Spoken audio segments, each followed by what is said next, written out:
bertemu kembali dengan saya, Ibu Dia dari SMP Laboratorium Unesa. Baik anak-anak, selalu dalam keadaan sehat ya. Kita akan membahas pelajaran bahasa Indonesia tentang laporan percobaan. Kalian tentu pernah melakukan percobaan, bukan? Nah, saat melakukan percobaan itu, kalian akan diminta untuk melaporkan hasil percobaan kalian. Pernah melakukan laporan percobaan? Misalkan ada di laboratorium IPA, saat prakarya, atau bidang seni mungkin. Nah, itu berbagai banyak percobaan yang kalian lakukan. Untuk mengetahui bagaimana kita menyusun teks laporan percobaan tersebut, kalian memang harus melakukan percobaan terlebih dahulu. Nah, sebelum kita mengenal apa itu teks laporan percobaan, kita amati dulu apa itu definisi dari teks laporan percobaan. Ya, teks laporan percobaan adalah tulisan yang dibuat oleh peneliti secara individu atau kolaborasi kelompok. Paham? Ibu ulang ya. Teks laporan percobaan adalah sebuah tulisan yang dibuat oleh peneliti secara individu atau kolaborasi kelompok. Baik, kita lanjutkan. Setelah kalian memahami definisi, lalu kita lanjutkan dengan maksud atau tujuan. Untuk apa kita melakukan laporan percobaan tersebut? Tujuannya yaitu setelah kalian melakukan praktikum atau percobaan, tentu akan memberikan informasi hasil penelitian atau percobaan yang telah dilakukan. Tujuannya tersebut ya, jadi memberikan informasi sehingga orang lain akan memahami apa itu laporan percobaan. Baik, sudah paham ya?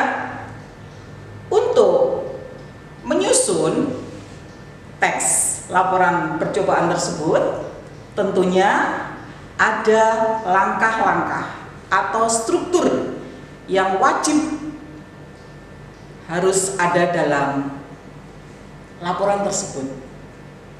Ada 5 hal yang harus ditampilkan dalam menyusun laporan percobaan. Yang pertama adalah tujuan.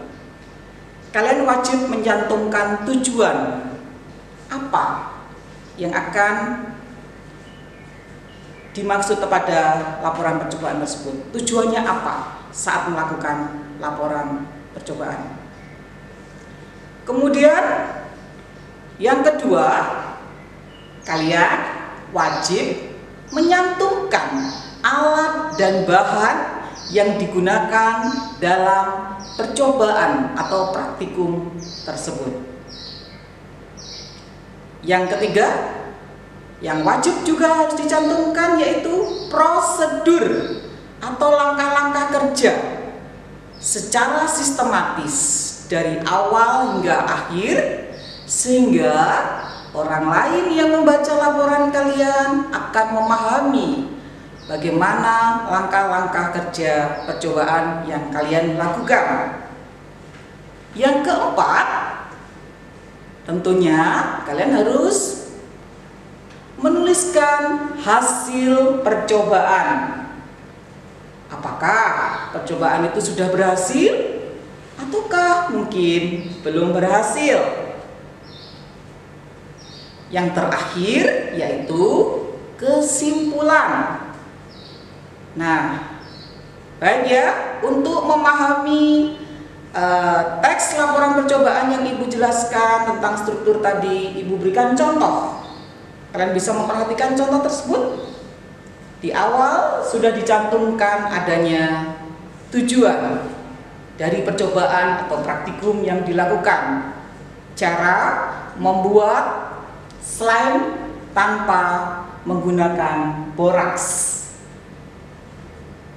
Kemudian setelah judul ada yang namanya yang harus kalian cantumkan alat dan bahan yang digunakan dalam percobaan tersebut. Harus ada ya. Yang ketiga yaitu langkah-langkah atau prosedur. Wajib kita cantumkan secara sistematis. Kemudian yang keempat yaitu hasil dari percobaan tersebut.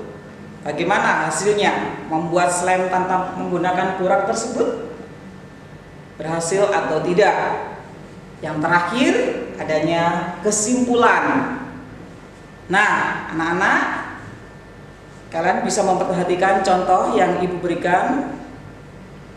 Baik, sudah memahami ya struktur atau langkah-langkah dalam menyusun teks laporan percobaan. Dalam menyusun teks laporan percobaan tersebut, sesungguhnya ada dua hal yang harus kalian pahami dalam pengembangan teks tersebut. Yang pertama, tadi masih ingat ya, ada struktur 1 sampai 5. Masih ingat? Yang kedua yaitu mengenai kaidah kebahasaan yang ada dalam teks laporan percobaan tersebut. Untuk mengenal kaidah kebahasaan dalam teks laporan percobaan, kita akan bertemu pada video selanjutnya. Terima kasih. Wassalamualaikum warahmatullahi wabarakatuh.